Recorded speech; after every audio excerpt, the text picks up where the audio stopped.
Alive is a 2020 South Korean zombie film that was just released on Netflix. The film is set during a zombie apocalypse and revolves around a gamer's struggle for survival as he is forced to stay alone at his flat and even confront the zombies trying to break in. To be quite honest, I wasn't necessarily excited to watch this film because I'm a bit burnt out on the zombie subgenre. However, seeing that the film was a South Korean horror film, that definitely piqued my interest a lot more. I tend to gravitate more towards South Korean horror because I really love the storytelling in those films. And with #Alive, this film is no exception. Our main protagonist, Hyun-Wook, lives with his parents and he spends his days video game live streaming. And on this particular day, his parents and his sister leave their flat, and while they're out, the news reports that a mysterious, rapidly spreading disease is causing the infected to eat one another. Hyun-Wook is stuck in the flat, his supplies are dwindling, and he has to contend with the undead right outside of his apartment. Hyun-Wook is a really likable character. To be quite honest, he kind of reminds me of myself when I was living at home with my folks when I was in my early 20s. Video games, tech, and social media were a huge part of my life and still are today. He's also a very sympathetic character.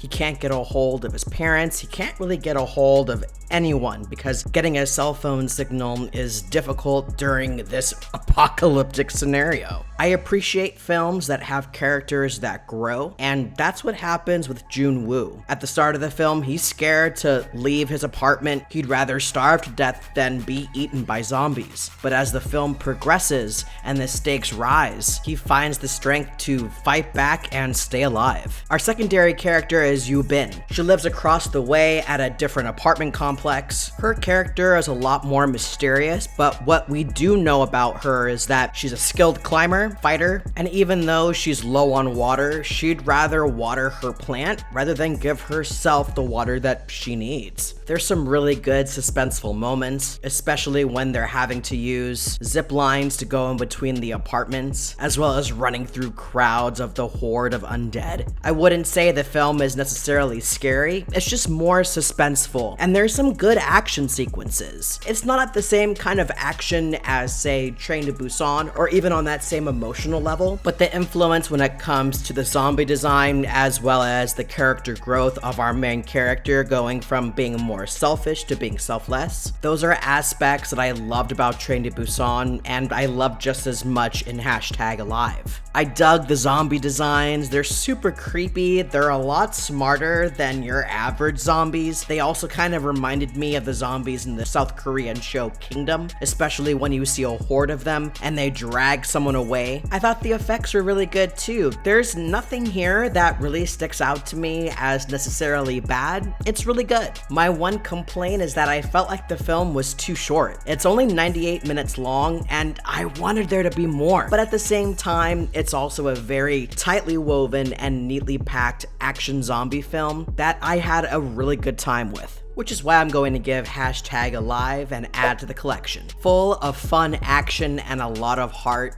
#Alive is definitely worth checking out on Netflix. If you're not used to reading subtitles, I highly recommend giving it a shot because you'll be opening yourself up to a world of amazing films. If you enjoyed this video, be sure to leave a like and don't forget to subscribe to the channel. And if you'd like to support the channel even more, check out my Patreon page, linked down in the description below. Thank you so much for coming by and I'll see you guys on the next video.